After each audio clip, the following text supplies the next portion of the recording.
د کمپیوټر ساینس او هیکینګ زده کړې لپاره زموږ د یوټیوب چینل پښتون ټیک سبسکرایب کړئ.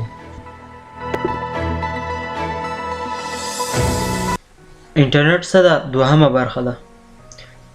دوستانو انټرنیټ اوله برخه مونږ جوړه کړې وه، هغه برخه مو وګورئ مهمه ده. نو په دوهمه برخه کې مونږ ګورو چې انټرنیټ څه دی، دا هماغې برخې غوندې. نو دوستانو انټرنیټ دوو نومونو نه جوړ شوی ده، چې یو انټر ده او یو نیټ ده. انټر مطلب انټرنیشنل او نیټ مطلب نیټورک. په پښتو کې نیټ مطلب ده جال. نو انټرنیشنل مطلب ده په پښتو کې نړیوال.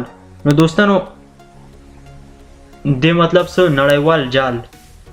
نو اوس دوستانو که مونږ چېرته چاته میسج لیږو، ویډیو یا بل شی مونږ ورلیږو، نو دا دوی ته څه خل ورځي؟ دا پوښتنه به تاسو هم ځان سره کله کړي چې څه خل ورځي، د هوا کې ورځي، څه خل ته ځي. دوستانو اوس که تاسو هغه په دوه طریقو باندې ورځي. اول تاسو چې کله میسج ورلیږئ، که تاسو یو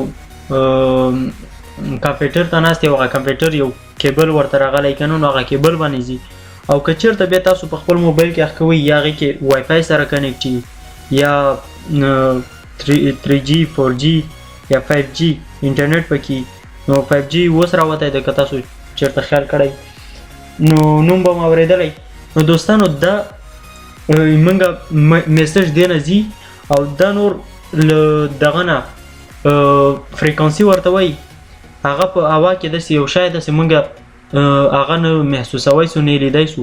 نو هغې باندې ځي، هغه دستګاه ته که چېرته تاسو خیال کړی، نو هر یو ښار کې یو غټ هغه یي دستګاه یي که نه، یو غټ ډانګه یي.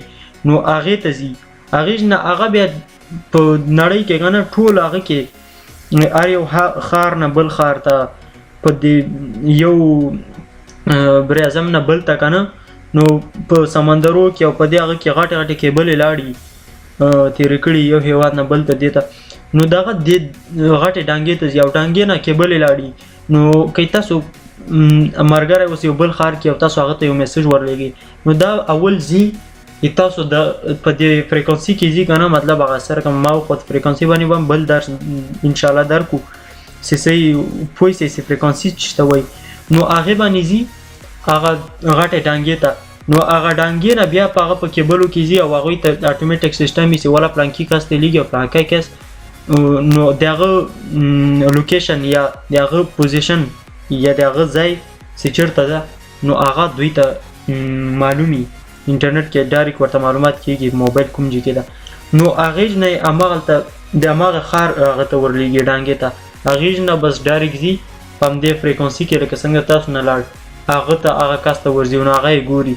او داسې مونږ او تاسې ویډیو یا زنګ یا میسج چې کله چاته کوو که نه، نو هغه په دې طریقه باندې ځي. نو دوستانو دې ته ځکه جال وایي، ځکه چې دا کیبل یې که نه دنیا کې هر جي کې لاړې او راغلي دي. نو دې کې 4 ساعته میسج یې ځي او راځي که نه، خلک میسج یې کوي، بس دا ټول یې پکې ځي او راځي. نو دې کې بیا دوستانو 3 نورې هغه دي انټرنیټ دي، چې یو لین نیټورک ده. هغه چې ده که چېرته تاسو کیبل یې راواخلئ او کیبل یې شته ده که نه، یو کمپیوټر نه بل نه بل سره کنیکټ کړئ، نو په خپل کور کې یا مکتب کې هم دغسې سره کنیکټ وي یو کمپیوټر له بل سره.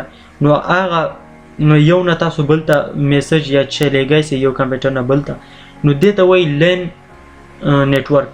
داسې ده فقط یو بلډینګ یا یو کور یو مکتب دغسې جي کې کار کوي، بس وړکي جي کې. بیا مین د هغه بیا لږ غټ ده، هغسې ده په یو ښار، لکه ښار کې تاسو دا غټې ډانګې به لیدلي، نو دغې ډانګې له برکته دا ټول ښار کې کار کوي یا یو کلي کې. او بیا سیده وین نیټورک ده، هغه سیده بیا په ټوله دنیا کې کار کوي. نو هغه که هر چېرته انټرنیټ وي، نو تاسو کولی شئ چې هلته میسج ولګئ همدې انټرنیټ له برکته. نو دا تاسو موبایل کې څه بدلیږي نه، که تاسو که هر یو جي ته میسج لیږئ تاسو لیږئ سئ، خو هغه د کمپیوټر لپاره ده او دا موږ تاسو ته ښیو چې سره کوم ته کار کوي انټرنیټ.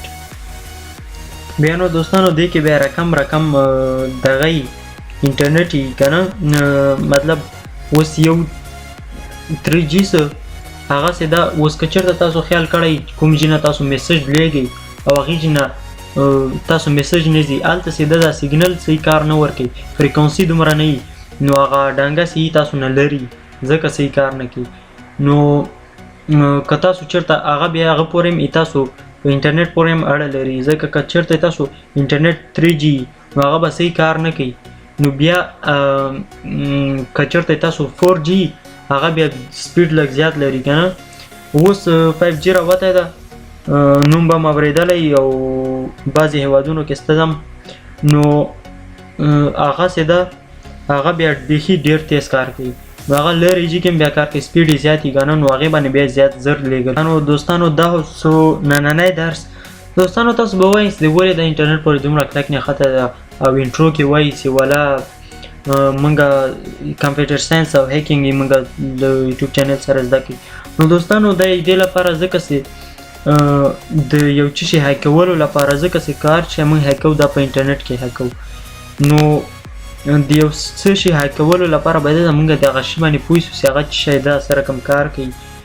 نو دوستان اولې پوهېدل په دې باندې ښه دي او وروسته انشاءالله په دې هیکینګ او نورو درسو باندې هم ورځو. خو اوس دا درسونه ډېر مهم دي دا هم زده کوي او نور فریکونسي باندې هم راتلونکي درس درکوو چې فریکونسي څه ده. کېدای شي تاسو به په دې باندې نوم هم واورېدو خو کېدای شي په ټول درس باندې دې یو فریکونسي نوم له لاسه تاسو په ټول درس باندې پوه نه سئ ولې ځکه چې فریکونسي باندې تاسو نه پوهېږئ دا څه شی ده. نو دوستانو هغې باندې هم درس درته درکوو او موږ یوټیوب سره جوړ اوسئ سبسکرایب یې کړئ او ویډیو لایک کړئ شیر یې کړئ.